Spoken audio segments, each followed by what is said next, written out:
Good morning and welcome board members of Mountain Man Brewing Company. My name is Cassie Farquhar and I'm a partner at AWC Consultants. I'm joined here today by Alice Macphillamy and Wayne Chan, partners at the firm also. We've been brought in to discuss the feasibility of a new product at Mountain Man Brewery. A little bit about us first. We are a new firm. We launched at the start of the year. We had significant growth over this time and we are committed to learning about the market, what's changing, what's new to better serve our customers. So, Mountain Man Brewing Company. Unfortunately, we've seen a decline in revenue by 2% over the past few years, coupled with a decline in overall market demand for beer. Mountain Man relies on a single source of income through its main product, Mountain Man Lager, and that's targeted at a single target market as well. So moving forward, this may be a risky strategy as we've seen consumer preferences change in recent times.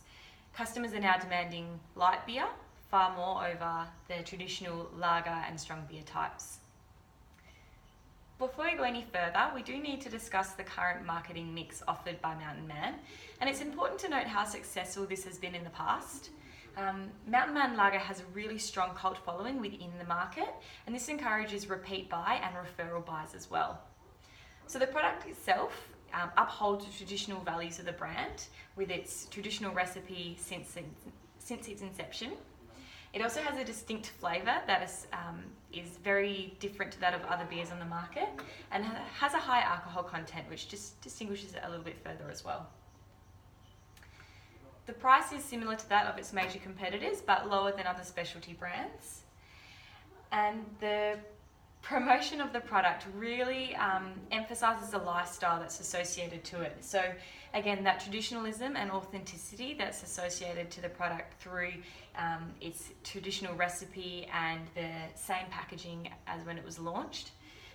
We also see high awareness of the brand. And the market has been targeted at the point of sale. So we know that's primarily at off-premise locations, and there's secondary sales through pubs and restaurants as well. So these four factors combine to our customer, which is a 35 to 65-year-old male. He's blue collar and earning middle to lower income. So Wayne's going to discuss our analysis tools now. Thank you, Cassie. So AWC Consulting have adopted two analytical tools. Firstly, the SWOT analysis is a strategic planning tool primarily used for looking at the strengths and weaknesses that are within internal control of an organization, as well as opportunities and threats which are subject to external factors and are outside control of an organization. Secondly, the BCG growth matrix that is used to look at the current position of the products in the current market and identify gaps and opportunities for growth. And firstly, I'll be taking you through the SWOT analysis. Strength. The strength for Mountain Man can be largely attributed to its strong brand competitive advantage that it has developed over the years. I'll explain a bit more in detail by looking at the Mountain Man brand quality components. We have identified that Mountain Man has the following 5 focuses.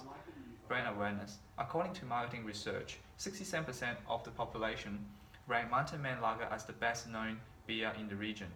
Secondly, perceived brand quality. Mountain Man is highly recognized and have received awards including Best Beer in the West Virginia region for 8 years in a row and American Championship Lager. Third, brand association. Customers identify Mountain Man with other large brands representing a similar lifestyle. For example, Mountain Man Lager is known as the working man's beer. Fourth, brand loyalty. Customers are more loyal to Mountain Man, and research shows that 53% loyalty rate for Mountain Man compared to other competitors at 42%. Lastly, satisfaction. Mountain Man has high customer satisfaction, largely due to the high quality of the beer that they offer. Going back to the SWOT, the weaknesses. Mountain Man's weaknesses being Mountain Man Lager is the only product that they offer and therefore the only source of revenue for the whole organization. They have limited funds available for new product and advertising. Their geographic coverage is also limited and they are heavily relying on one single market segment. Opportunities. The changing consumer drinking behavior from normal beer to light beer Light beer sales have increased from 30% to 50% over the past 4 years, and therefore there are more female and young drinkers buying those light beers. Therefore, it makes a good potential strategy for Mountain Man to create a new product to cater this new market segment. Lastly, threats.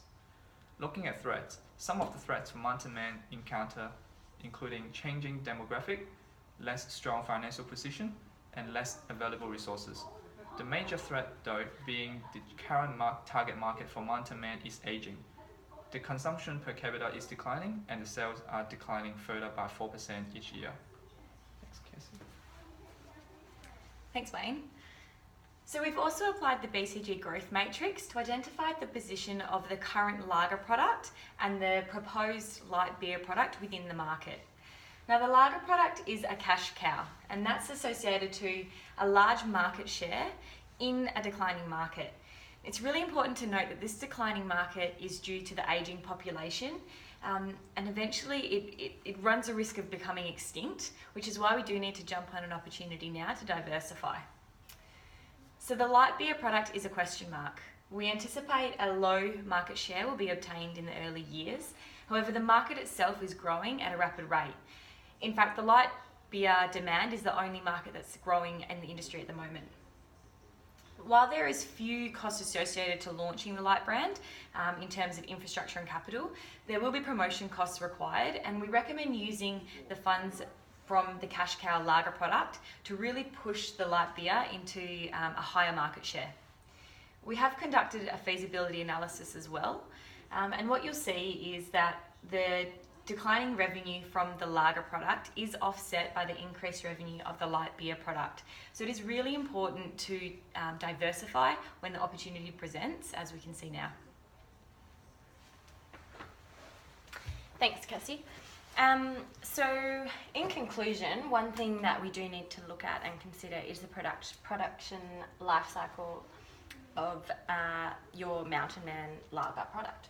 So although it is a beloved product, it is at the decline phase of production, having lost 2% revenue last year due to the ageing population and the increase in other players such as the international and large domestic suppliers. As Cassie discussed, it is feasible to introduce a new light beer product, and without making this change, Mountain Man risks losing $4 million by the year 2010.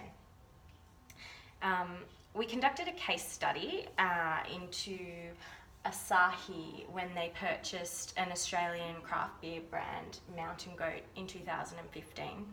Now, we went into the future to do this study, and they realised that because both products have distinct different target markets, they would maintain the current packaging and have a distinct label to maintain the strength of each brand. So we recommend that you introduce the new light beer product under a new name. It will need to have new labelling, light packaging to go with the new name. The price point needs to be low to match the competitors. The differentiated marketing strategy needs to be applied. So you've got a new target market, which is going to be women and young people, and it should be marketed at sporting events, universities and festivals, as well as on-premise locations such as bars and pubs, whereas your Mountain Man lager will continue to be marketed at the off-premise locations, such as the liquor stores and things like that you're currently doing. So this way, Mountain Man lager will continue to be a market leader, and your light beer will become a star. Thank you.